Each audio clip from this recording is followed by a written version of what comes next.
Den der først drikker kakao, han taber, men det er jo, vi ved ikke noget. Reglerne er, at vi skal tygge den.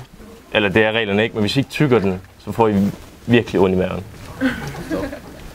Stop. Det er en dårlig idé, det her. Det er en meget dårlig idé. Det er en fucking dårlig idé. Hvorfor mindst står for? Hold nu kæft. Kom nu bare klar. Er I klar? Er I klar? 3, 2, 1. Gør du det?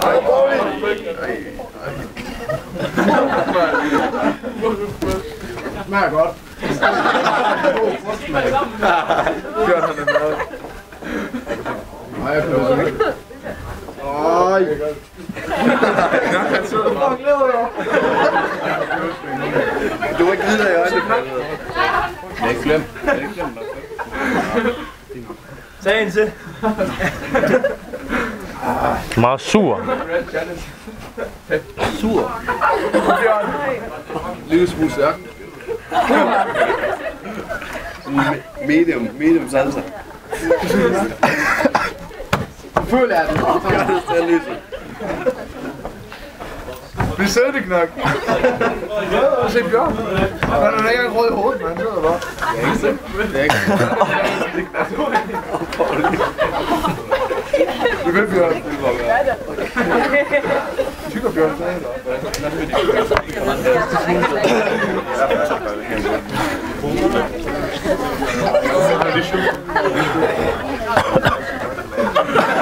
Knak.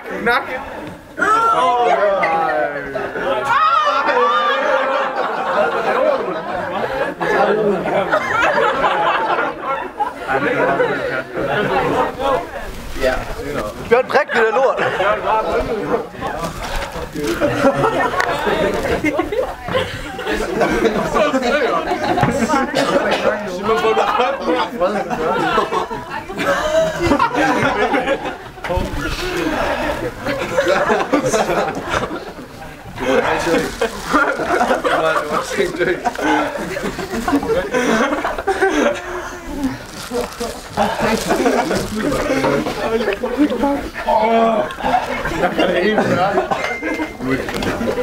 Jeg tror på dig, Knak. Ej, jeg kan ikke med. Øj. Prøv at se, om han går.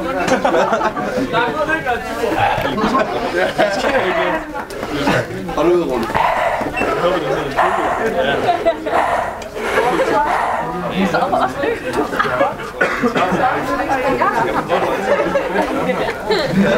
Jeg går ud.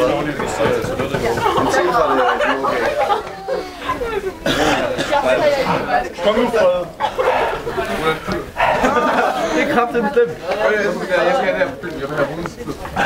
Kom nu, det så kakao nu. Det er sent.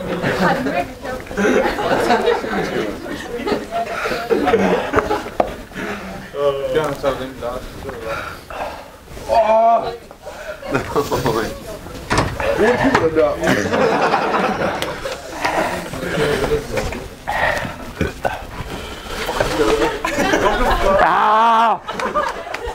Jeg har ondt af Frede. Kæver noget, han sidder og tættere på. Det er Frede.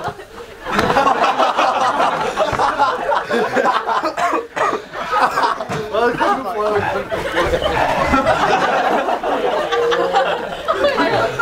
Er jeg god for at købe kakao til mig, please? De er gået. Det er masser af til. Hvad var det til?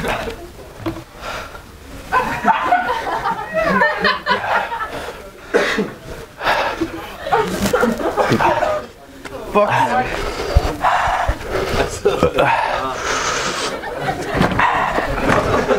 Nej, okay. Det syrer helt.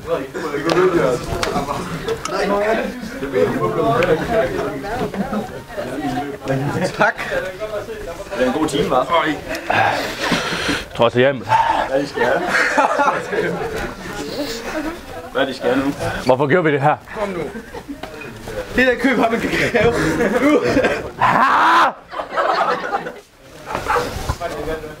Nu skal jeg brække mig kakao, mand.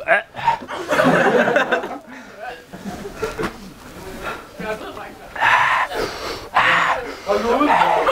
Nemt sidde. Okay.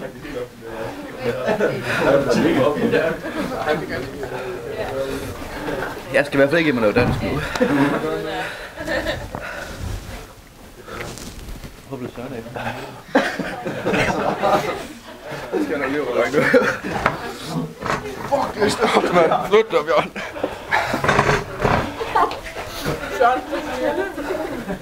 Og glæder til, at den kommer ud igen. Løb, dreng.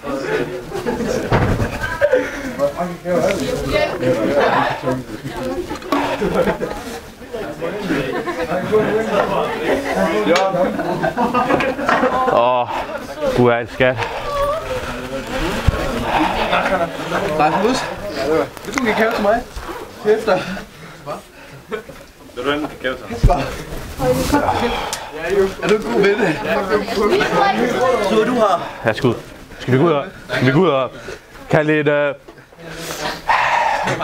kan ikke snakke lige nu. En thai.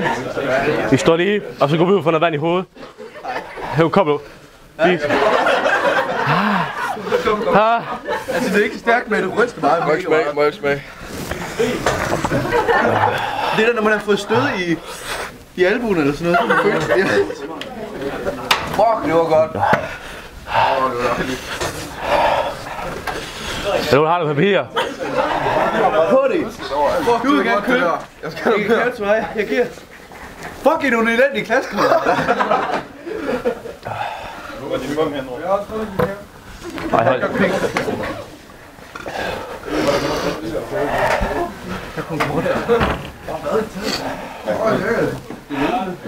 Helvede, det sviger på læberne, mand. Helt vildt. Er det? Har du din punkt med? Sure, vil du gå ned og hente en? Og hurtigt. Inden jeg får den i maven. Papir. Løb, Sure. Ja.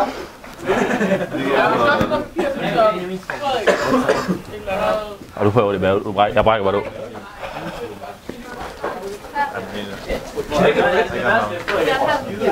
Knækket ja.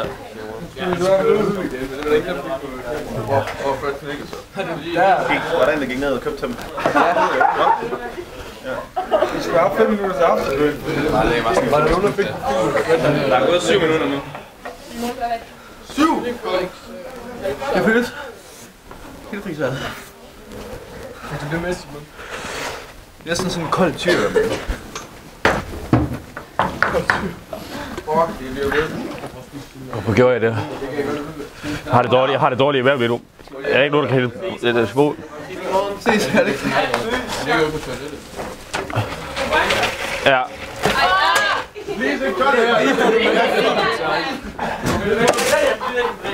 Hvad skal jeg gøre? Jeg kan ikke rejse mig.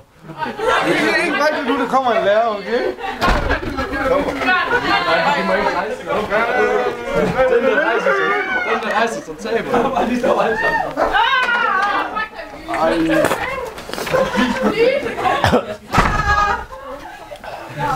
Jeg tror ikke, det er sådan. Jeg har mere papir. Ej, jeg er nok helt i kæven, mand. Har du ikke godt lige nu så? Ej, hold helvede til, mand. Fuck, jeg ryster. Helt. Det er den nu, at skolebakken. Nej, jeg får det maven snart. Nej, så fik du ikke at stoppe Åh, det er det. Det er fresh, jeg Mere. Nej. Vi har en skraldespand med i sprogfløjte, så vi er nødt til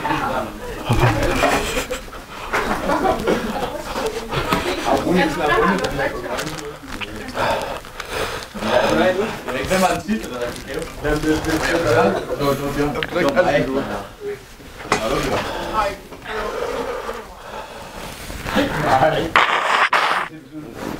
Hvor har du været? Ikke vand. Det er ikke koldt. Ja, det vækker jo ikke nu. Ja, men det, man får det helt ned i maven.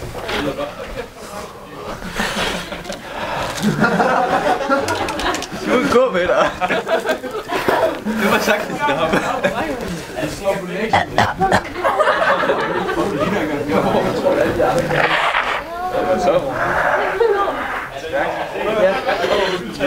Hvad? Skal du købe den her for 20? Alle, vi skal bare købe en masse.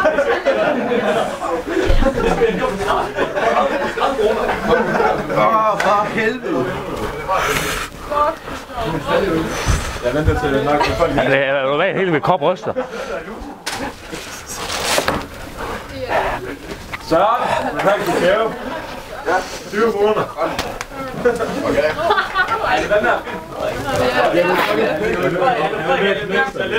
Eller kan vi ikke åbne nogle vinduer, så der bliver luftet ud herinde?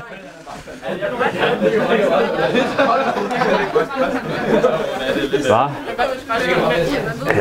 Kan du tømme den med? Eller vi skal lige have ryddet op her på bordet, fordi... Og vi skal nok heller ikke bruge bordet.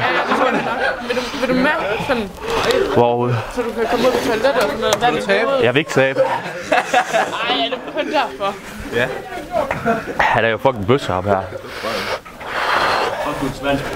Ja, for helvede. Jeg har ikke drukket kakao i snart 5 minutter nu. Fuck dig.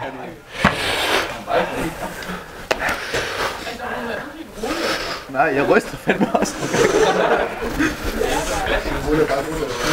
Nej. Jeg laver bare yoga. Fuck, jeg får den i maven nu. Vi gør også et stort for luft. Yes.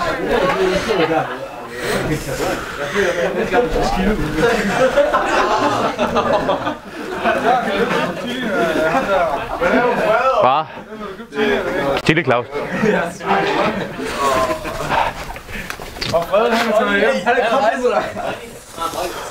Han er der lige klar. Køb det her. Det er din brors. Hvor er det? Ja. Du har allerede drukket den anden også. Fryser I også nu? Jeg synes, jeg fryser.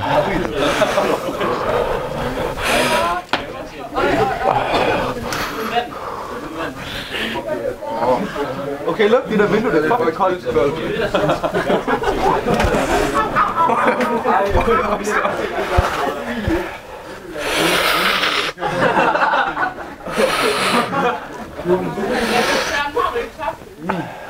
Top? Ja. Hvorfor er jeg top? Tæv med det der. Ja. Du skal tage et til. Den her gang, det er hurtigt. Hvor blev de af? Smid bud. Jeg gider ikke kigge på mere. For satan.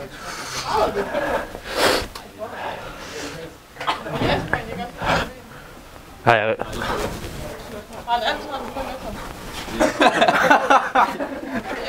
Wow. Stjerner.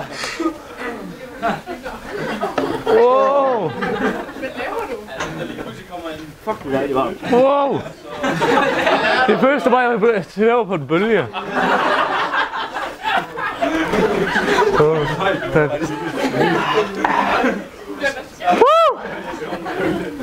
Har du slet ikke ondt i maven? Jeg tykkede, der var langt væk, ikke gjorde. Sgu da, fordi jeg æder så meget hele tiden, Det man. er også begrænset, hvor meget du kan tykke. Nu er det klart, det er der er til matematik der. Fuck, jeg har meget energi nu. Ja. Nej. Halle, vi bliver nødt til at få alt det her stilliggende og alle rester fra chili væk. Halle, det gør vi nu. Vi bliver nødt til at rejse os og gøre det. Okay?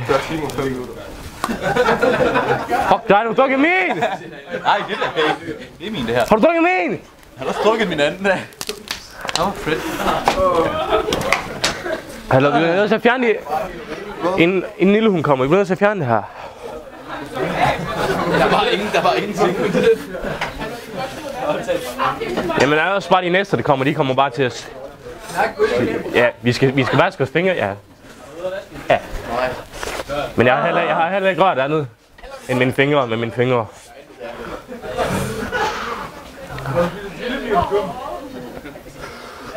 Det er sådan en pige. Når jeg drikker, bliver jeg dum. Når jeg gør alt andet end at være normalt, så bliver jeg dum. Tror jeg. Det er rød ud. Men du er sådan flere der er rød over. Vi har sådan en knak henne eller noget. Åh, lige det. Kommer du stolt? Okay. Nej, skræk. Skal vi ikke sige det på det? Vind i 2 til salen. Nej, du er det. Nej, nu er det lige før, men det gik over.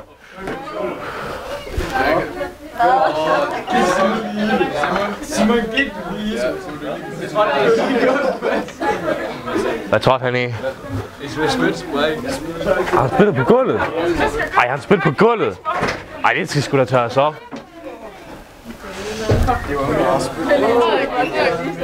Hallo, hvad er klokken? Stærkt. Kan I mærke det i ørerne, for det kan jeg ikke. Nej, jeg er ude i maven. I ørerne? Ja. Du skal lige være med alene i den ting heroppe. Så er det, du brænder i bunden. Og jeg synes, det vil være aftaget. Jeg synes stadig, det brænder, men det er aftaget. Altså, det er ikke slemt. Men jo, det smager helvede til. Vi kan jo snakke ud af sådan for en hvordan de er.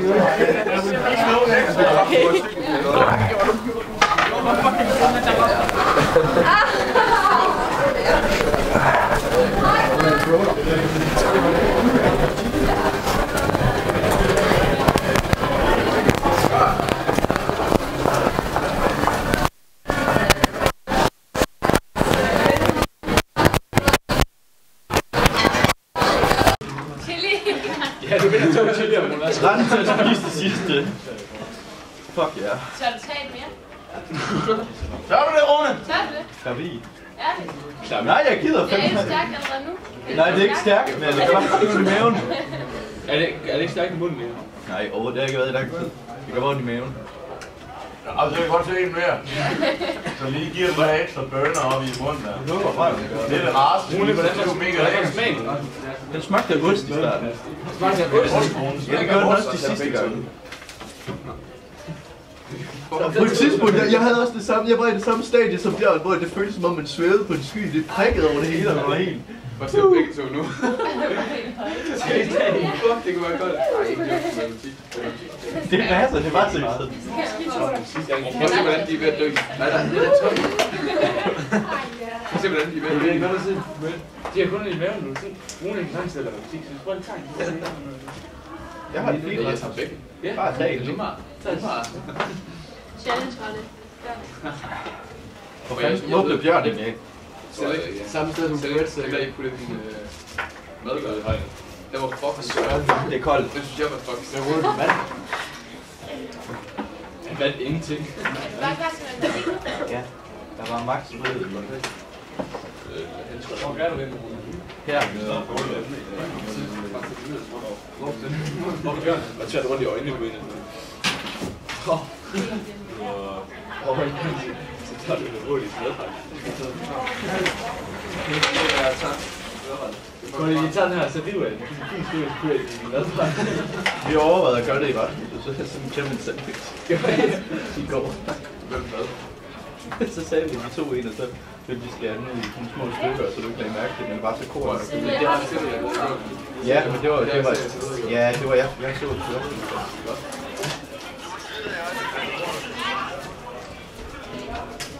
Væk med den seriøst. Hvad? Væk med den. Ham ligger i glasset over. Vi fik lige lyst. Jeg ligger lige der. Det var ikke så rundt. Det er ikke stærkt, jeg var det med. Man går over.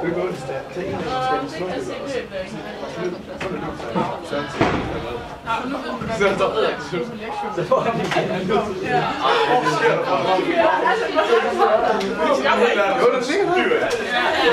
Og folk stod sådan derude, og jeg stod sådan hele vejen.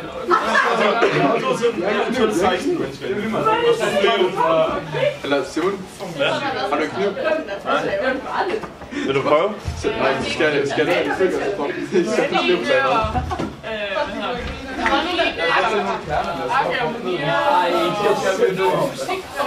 Nede i hvilken?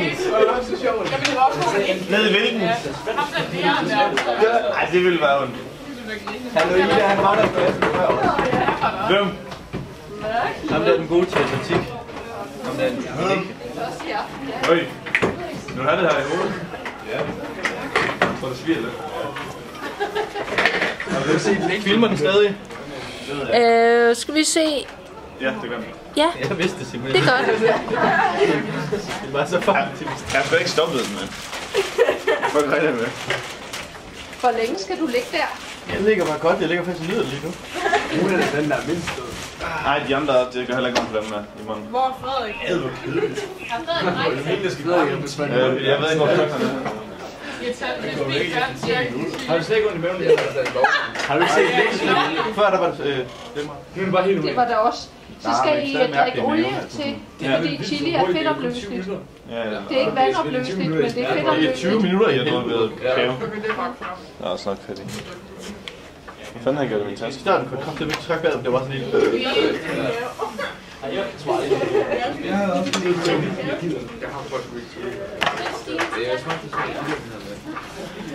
Jeg vil lige tage det her lidt.